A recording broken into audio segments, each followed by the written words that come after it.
عمل ہے بڑا طاقتور شب جمعہ کا. شب جمعہ میں گڑ گڑا کے 70 بار سورۃ فاتحہ پڑھ لیں، اگلے دن 60 دفعہ، پھر اگلے دن 50 بار، پھر اگلے دن 40 بار، پھر اگلے دن 30 بار، پھر اگلے دن 20 بار، پھر اگلے دن 10 بار. کمال ہے. میں نے تو بڑے بڑے لوگوں کو اس عمل سے تونگر ہوتے دیکھا. تونگر آنکھوں کے سامنے منظر ہے، آج بھی آنکھوں کے سامنے. پتیلا، اس میں دوائیں ہوتی تھیں، وہ فلنگ کرتے تھے، بوتلیں ہوتی تھیں، چھلنی کپڑا پڑا ہوتا تھا گھر کی چھت پہ، اور وہاں سے یہ اس عمل کی برکتوں نے اپنی بہاریں دکھائیں. ایسی عجیب و غریب بہاریں، کمال بہاریں دکھائیں، کمال کر دی.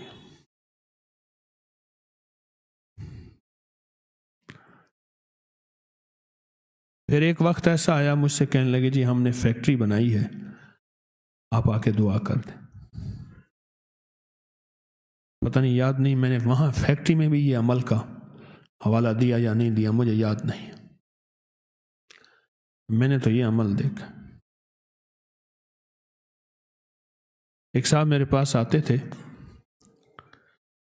یہ جوتیوں کے نا تلووں کا کام کرتے تھے. جوتیوں کے تلوا ہوتے ہیں، اس کا کام کرتے تھے. فیکٹری سے لے کے دکانوں میں بیچنا، یا اس کا میٹیریل ہوتا ہے ربڑ وغیرہ، وہ کام کرتے تھے. قدرت کا نظام دیکھے، میں نے انہیں یہ عمل بتایا.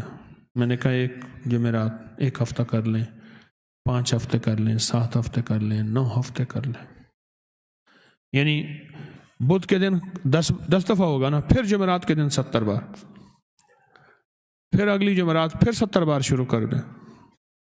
یعنی جمعرات شب جمعہ جیسے آج ہے. عجیب عمل ہے. ضرورتیں پوری نہ ہو رہی ہوں، شادیاں سر پہ سوار ہوں، اولاد کا بوجھ ہو، گھر میں مسائل ہوں، بے روزگاری ہے، کاروباری مسائل ہیں، صحت کے مسائل ہیں، رزق کے مسائل ہیں، زندگی کے مسائل ہیں. یہ سارے مسائل اگر اکٹھے ہو جائیں، پھر شب جمعہ کا سہارا لیں اور شب جمعہ کا انتظار کریں. زندگی میں سورۃ فاتحہ اصل میں شفا ہے، اور یہ شفا بیماریوں سے، یہ شفا قرضوں سے، یہ شفا مرضوں سے، یہ شفا فرضوں سے. ذہن پہ فرض میرے اوپر غالب ہے. ہمارے ہاں معاشرے میں بیٹی اور بیٹے کی شادی کو فرض کہتے ہیں کہ یہ میرے اوپر فرضوں کا بوجھ ہے. فرض ہے، قرض ہے، مرض ہے، اور عرض ہے. کسی سے عرض کر رہے ہیں، وہ مان ہی نہیں رہا. وہ اللہ سے عرض ہے یا بندوں سے عرض ہے؟ شب جمعہ کمال ہے.